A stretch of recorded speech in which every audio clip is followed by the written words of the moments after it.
Edward Gibbon wrote the 6-part series The Fall and Decline of the Roman Empire. In Book 1, he discusses the rise of Christianity and the things he believes led to its rise.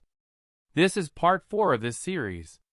The fourth reason that Gibbons wrote about was the pure and austere morals of the Christians. All ancient or current groups of people who are famous are known because of their dedication and moral code. The Spartans, the Stoics, SEAL Team 6, or even a famous fiction book such as The Three Musketeers. All these groups capture the lure of an otherwise undisciplined public. These groups are idolized for their sacrifice, as the people who idolize them know that they could not do the same. Also adding to the allure is the idea of being part of a group full of other disciplined and forthright people. Finding the right group to be around is one of the most important things that you can do. The early Christians were honest when conducting business, with how they spoke to others, and in terms of dealing with everyone on a day-to-day basis. There was a practice in ancient Rome of leaving your unwanted babies outside to die of exposure. The early Christians would take these babies, take care and raise them. It was this example of group goals and effort which attracted others to the religion.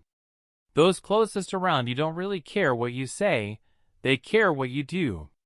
You need to show up every day and be the person other people can look up to. But it doesn't mean you won't make mistakes, and it doesn't mean making a mistake makes you a hypocrite. Being a hypocrite is making the same mistakes all the time, when saying something completely different. Making a mistake is just that.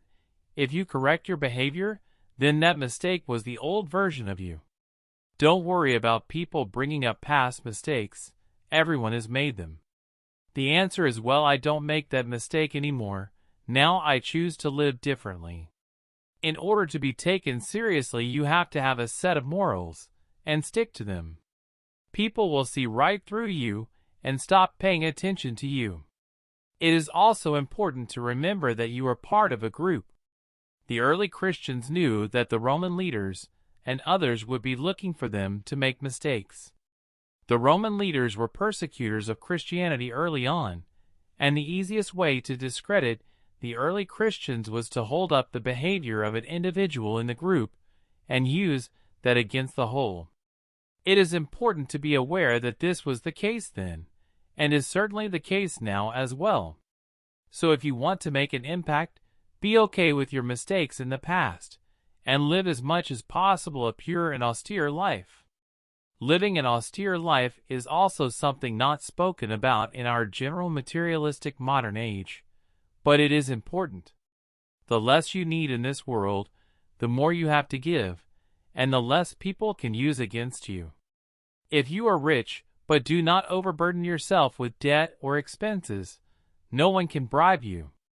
If you love your spouse and are constantly working on your relationship, no one can tempt you.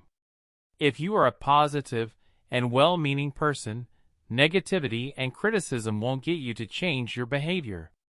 If you read and learn, you won't be led astray by bad ideas or groupthink. If you seek rewards in this life, you will compromise your integrity to get them.